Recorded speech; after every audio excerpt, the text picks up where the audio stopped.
Centro Educacional Prisma.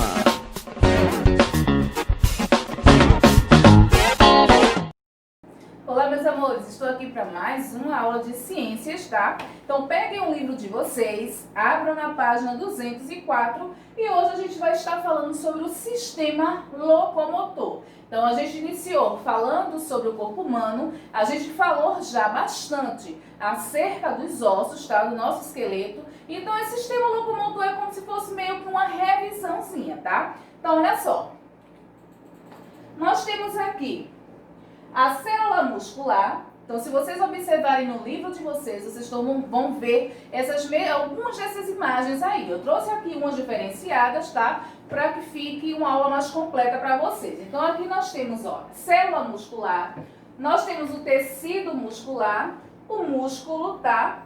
Aqui nós temos o sistema locomotor. Olha só, gente. E aqui nós temos o tecido ósseo e nós temos o osso. Observe aqui, ó, a célula óssea, mas tia, essa imagem aí, ela está com algumas palavrinhas em espanhol. Mas aí, isso aí não é difícil pra gente, né? Porque a gente também já domina aí esse idioma. Então, olha só, nós temos aqui o esqueleto.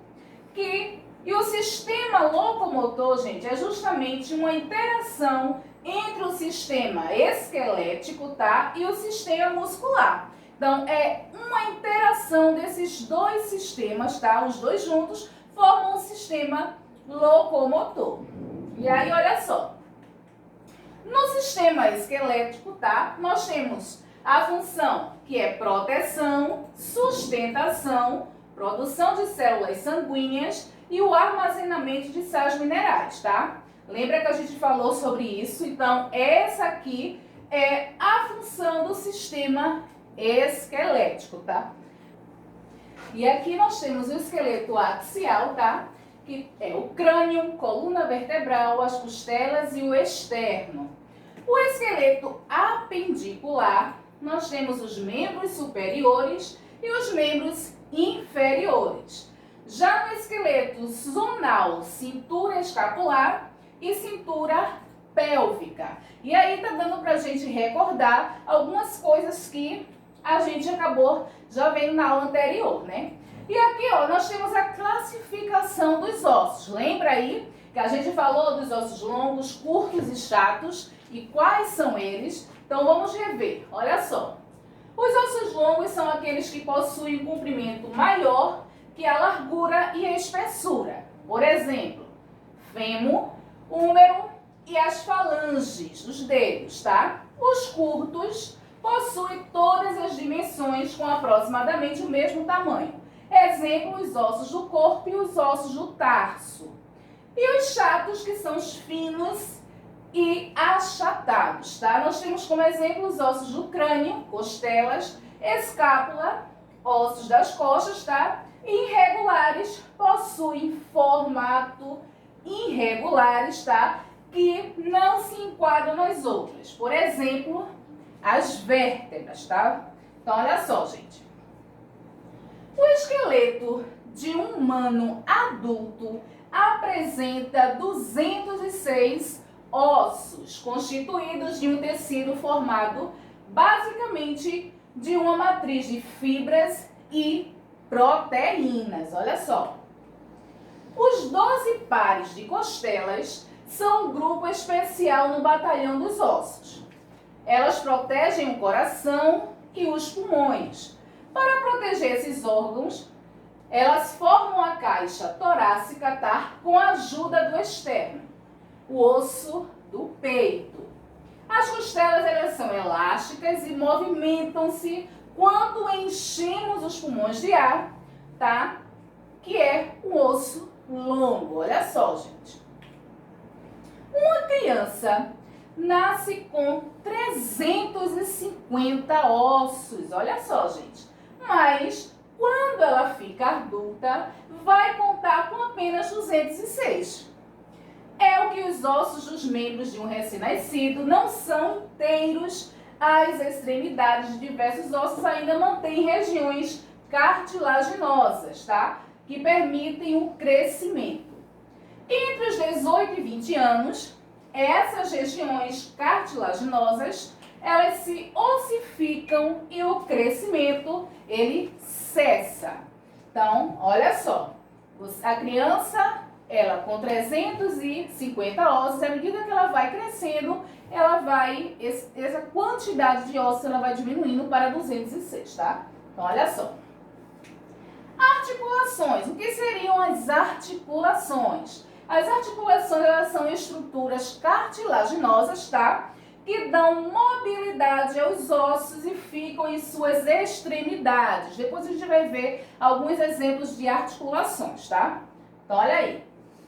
Grau de modalidade das articulações. Nós temos as imóveis e semimóveis e móveis. É justamente aí o que você vai observar aí, ó, no seu livro, na página 204, tá? Os tipos aí, tá? Os graus de articulações. Então, as imóveis, como as da calota craniana. Nós temos as semimóveis, tá? Que é a da coluna vertebral, e a móvel, como a do joelho e do ombro, tá? E aí é justamente o que vocês podem observar aí no livrinho de vocês. Aqui nós temos a articulação semimóvel, olha só. A cervical, torácica, tá? Lombar e a pélvica, olha só. Articulação semimóvel. Olha aqui. Aqui nós temos a articulação móvel, um exemplo, o joelho. A divisão do esqueleto, que se divide em 3 partes, cabeça, tronco e membros, tá, gente? E olha só, já o sistema muscular, nós temos o movimento e a postura. E aqui, ó, é caracterizado pela propriedade, tá? Contração e distensão de suas células, o que determina o movimento dos membros e das vísceras. Há basicamente 3 tipos de tecido muscular. São eles: liso, estriado, esquelético e o estriado cardíaco, tá? São esses 3 tipos de tecido muscular. Há no corpo humano cerca de 500 músculos esqueléticos, tá, gente? Olha só a quantidade.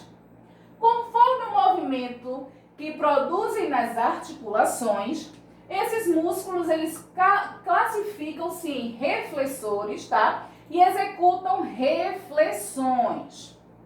Extensores que realizam extensões e, olha só, para abrir ou fechar condutos, elevadores levantam um órgão ou uma região, prondores, tá? Olha só. Produzem a pronação da mão. Supinadores que executam a supinação, tá, gente? Então, olha só. Tipos de músculos, nós temos o cardíaco, tá? Que apresenta estrias transversais e a sua contração ela é involuntária. Já os músculos esqueléticos e movimentos do corpo, tá? Nós temos os músculos esqueléticos que podem puxar os ossos aos quais estão ligados, mas não podem empurrá-los. E os músculos lisos, que são encontrados nos órgãos que realizam movimentos internos ao corpo. Então, olha só, gente. Os esqueléticos formam a massa muscular e estão ligados aos ossos que permitem a movimentá-los, tá? A sua contração, ela é voluntária. A gente falou da movimentação involuntária e agora vocês estão vendo aí que a movimentação do esquelético, ela é voluntária, tá, gente? Os músculos flexores e extensores, tá? Determinam movimentos de flexão e os extensores que determinam movimentos de extensão, como a gente também já falou anteriormente.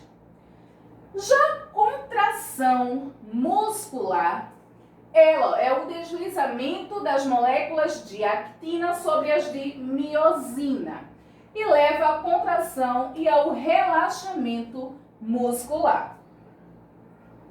E aí, ó, voltando para o livrinho de vocês aí, na página, vamos lá, na página 207, vocês têm aí uma atividade para ser realizada, tá? Que vai da página 207 até a página 209. Vocês vão realizar essa atividade, vão ler atentamente as questões, vão responder e depois a gente vai estar fazendo a correção dessa atividade, ok, gente? Então, até a próxima aula. Tchauzinho!